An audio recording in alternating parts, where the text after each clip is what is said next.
রাজকোটে প্রথম জনসভার মধ্যে দিয়ে গুজরাতে নির্বাচনী দামামা বাজানোর সঙ্গে সঙ্গে প্রথমবার সংস্কার নিয়ে প্রকাশ্যে মুখ খুললেন কংগ্রেস সভানেত্রী সোনিয়া গান্ধী।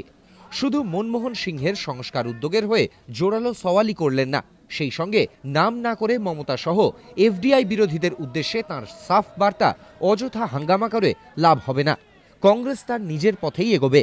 সোনিয়ার যুক্তি, খুচরো পণ্যে বিদেশি বিনিয়োগে কৃষকরা লাভবান হবেন, পণ্যের সঠিক দাম পাবেন। তার প্রশ্ন, তাহলে কেন কৃষকদের উন্নতির পথে বাধা দেওয়ার চেষ্টা করছে বিরোধীরা?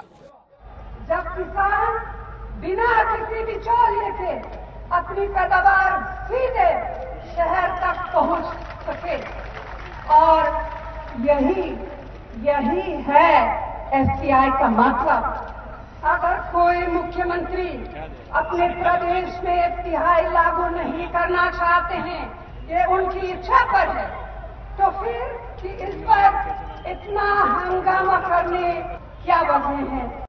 ডিজেলের মূল্যবৃদ্ধি এবং ভর্তুকি সহকারে রান্নার গ্যাসের সিলিন্ডারের সংখ্যা বেঁধে দেওয়ার সিদ্ধান্তে যে সাধারণ মানুষ অখুশি তা বুঝতে পেরে এদিন সেই সিদ্ধান্তের সপক্ষেও যুক্তি পেশ করেন সোনিয়া।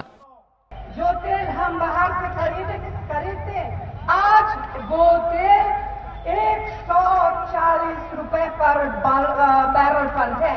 इसीलिए जब बाहर इन चीजों की कीमत बढ़ती है तो हम पर भी इसका भारी असर पड़ता है। এরপরেই নাম না করে মমতা সহ সংস্কার বিরোধীদের আক্রমণ করে সোনিয়ার মন্তব্য, যদি সাধারণ মানুষের কথাই ভাবেন বিরোধীরা, তাহলে কেন রাজ্য সরকারগুলি ভ্যাট কমাচ্ছে না কিংবা গ্যাসের সিলিন্ডারের সংখ্যা বাড়াচ্ছে না? जिन राज्यों में हमारी सरकारें हैं वहां रियायती दर पर 3 और गैस सिलेंडर देने का फैसला हुआ है। यह काम गुजरात में क्यों नहीं हुआ?